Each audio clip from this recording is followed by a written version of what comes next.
Hello ನಮಸ್ಕಾರ. ತುಂಬಾನೇ ಸುಲಭವಾಗಿ ಕಡಿಮೆ ಸಮಯದಲ್ಲಿ ಮಾಡ್ಕೊಳ್ಬಹುದಾದ ಎಗ್ ರೈಸ್ ರೆಸಿಪಿನ ಇವತ್ತಿನ ವಿಡಿಯೋದಲ್ಲಿ ತೋರಿಸ್ತಿದ್ದೀನಿ.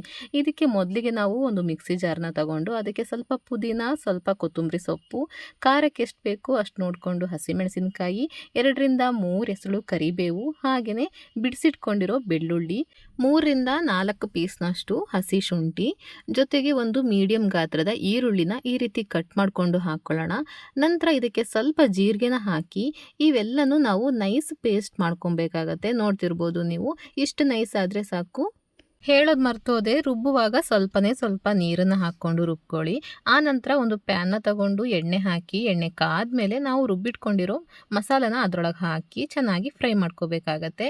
ಎಲ್ಲಿವರೆಗೂ ಫ್ರೈ ಮಾಡಬೇಕು ಅಂದರೆ ಅದರ ಹಸಿ ಸ್ಮೆಲ್ ಎಲ್ಲ ಹೋಗಿ ಎಣ್ಣೆ ಬಿಟ್ಕೊಳ್ಳೋವರೆಗೂ ಚೆನ್ನಾಗಿ ಫ್ರೈ ಮಾಡ್ಕೋಬೇಕಾಗತ್ತೆ. ನೀವು ಈ ರೀತಿ ಒಂದ್ಸರಿ ಎಗ್ ರೈಸ್ನ ಟ್ರೈ ಮಾಡಿ ಮತ್ತೆ ಎಗ್ ರೈಸ್ ತಿನ್ನಬೇಕು ಅನ್ನಿಸ್ದಾಗೆಲ್ಲ ನೀವು ಇದೇ ಥರ ಮಾಡ್ಕೊಳ್ಳೋದಕ್ಕೆ ಸ್ಟಾರ್ಟ್ ಮಾಡ್ತೀರಾ. ಹೌದು ಇಲ್ವೋ ಅಂತ ಈ ರೀತಿ ಎಗ್ ರೈಸ್ನ ಒಂದ್ಸರಿ ನೀವು ಮನೆಯಲ್ಲಿ ಟ್ರೈ ಮಾಡಿ ಆ ನಂತರ ನನಗೆ ಕಮೆಂಟಲ್ಲಿ ಹೇಳಿ ಆಯಿತಾ. ಯಾಕಂದರೆ ಈ ಥರ ಎಗ್ ರೈಸ್ ಮಾಡಿ ತಿಂದ ಮೇಲಿಂದ ನಾನು ಹಳೆ ಮೆಥಡ್ ಮರ್ತೇ ಬಿಟ್ಟಿದ್ದೀನಿ, ಅಷ್ಟು ಅಡಿಕ್ಟ್ ಆಗಿಬಿಟ್ಟಿದ್ದೀನಿ. ಇವಾಗ ಇದೆಲ್ಲ ಎಣ್ಣೆ ಬಿಟ್ಕೊಂಡು ಚೆನ್ನಾಗಿ ಬೆಂದಿದೆ. ಈ ಟೈಮಲ್ಲಿ ನಾವು ರುಚಿಗೆ ತಕ್ಕಷ್ಟು ಉಪ್ಪು, ಸ್ವಲ್ಪ ಅರಿಶಿನ, ಹಾಗೆಯೇ ಒಂದು ಅರ್ಧ ಸ್ಪೂನ್ನಷ್ಟು ಗರಂ ಮಸಾಲ, ಜೊತೆಗೆ ಸ್ವಲ್ಪ ಪೆಪ್ಪರ್ ಪೌಡರ್ ಅಂದರೆ ಕಾಳುಮೆಣಸಿನ ಪೌಡರ್ನ ಹಾಕ್ಕೊಂಡು ಚೆನ್ನಾಗಿ ಸ್ವಲ್ಪ ಹೊತ್ತು ಇದನ್ನು ಬಾಡಿಸ್ಕೊಳ್ಳೋಣ. ನೀವೇನಾದರೂ ಫಸ್ಟ್ ಟೈಮ್ ನನ್ನ ವಿಡಿಯೋ ನೋಡ್ತಿದ್ರೆ ದಯವಿಟ್ಟು ಚಾನಲ್ನ ಸಬ್ಸ್ಕ್ರೈಬ್ ಮಾಡಿಕೊಂಡು ಲೈಕ್ ಕೊಡಿ, ಅದೇ ನಮಗೆ ಮೋಟಿವೇಶನ್ ಆಗಿರುತ್ತೆ. ಹಾಗೆಯೇ ಕಮೆಂಟ್ ಕೂಡ ಮಾಡಿ, ನಾನು ರಿಪ್ಲೈ ಕೂಡ ಮಾಡ್ತೀನಿ. ಇವಾಗ ನಾವಿದಕ್ಕೆ ಮೊಟ್ಟೆನ ಒಡೆದು ಹಾಕ್ಕೊಳ್ಳೋಣ. ನಾನಿಲ್ಲಿ ಈ ಮಸಾಲೆಗೆ 2 ಮೊಟ್ಟೆನ ಒಡೆದು ಹಾಕ್ಕೊಳ್ತಾ ಇದ್ದೀನಿ. ನೀವು ಬೇಕಾದರೆ ಜಾಸ್ತಿ ಮಸಾಲ ಮಾಡ್ಕೊಂಡ್ರಿ ಅಂದರೆ ಎಕ್ಸ್ಟ್ರಾ ಮೊಟ್ಟೆ ಕೂಡ ಹಾಕ್ಕೊಬೋದು.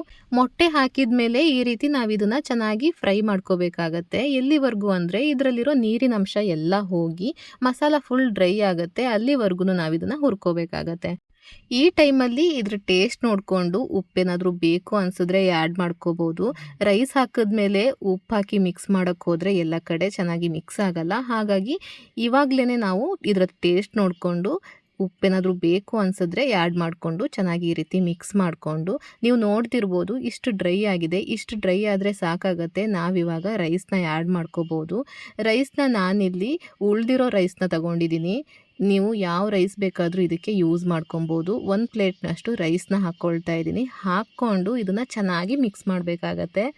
ರಾತ್ರಿ ಊಟ ಮಾಡಿ ಉಳಿದಿರೋ ರೈಸ್ ಇದ್ದರೆ ಅಥವಾ ಮಧ್ಯಾಹ್ನ ಊಟ ಮಾಡಿ ಉಳಿದಿರೋ ರೈಸ್ ಇದ್ದರೆ ಯಾವ ರೈಸಿಗೆ ಬೇಕಾದರೂ ಈ ಥರ ಒಂದು ಮಸಾಲ ಮಾಡಿಕೊಂಡು ಒಂದೇ ಒಂದು ಮೊಟ್ಟೆ ಇದ್ದರೂ ಸಾಕಾಗತ್ತೆ. 2 ಹಾಕಬೇಕು ಅಂತಲೂ ಇಲ್ಲ.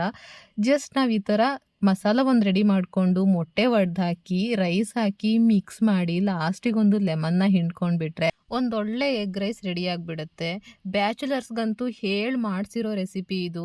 ಮರಿದೇನೆ ಯಾರಾದರೂ ಈ ವಿಡಿಯೋ ನೋಡ್ತಿದ್ರೆ ಟ್ರೈ ಮಾಡಿ ಹೇಗೆ ಬಂತು ಅಂತ ನನಗೆ ಕಮೆಂಟ್ ಮಾಡಿ ಹೇಳಿ.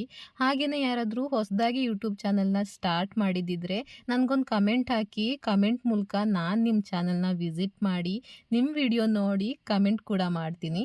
ಓಕೆ, ನಾನು ಇದಕ್ಕೆ ಅರ್ಧ ಲಿಂಬೆಹಣ್ಣನ್ನು ಹಿಂಡ್ಕೊಂಡಿದ್ದೀನಿ. ನೀವು ಲಾಸ್ಟಲ್ಲಿ ಲಿಂಬೆಹಣ್ಣನ್ನು ಹಿಂಡ್ಕೊಂಡು ಈ ಎಗ್ ರೈಸ್ನ ಎಂಜಾಯ್ ಮಾಡಿ ಅಂತ ಹೇಳ್ತಾ, ಈ ವಿಡಿಯೋ ನಿಮ್ಗೆ ಇಷ್ಟ ಆಗಿದ್ದರೆ ದಯವಿಟ್ಟು ಲೈಕ್ ಮಾಡಿ, ಶೇರ್ ಮಾಡಿ, ಸಬ್ಸ್ಕ್ರೈಬ್ ಮಾಡಿ. ಮತ್ತೆ ಸಿಗ್ತೀನಿ. ಅಲ್ಲಿವರೆಗೂ ಬಾಯ್.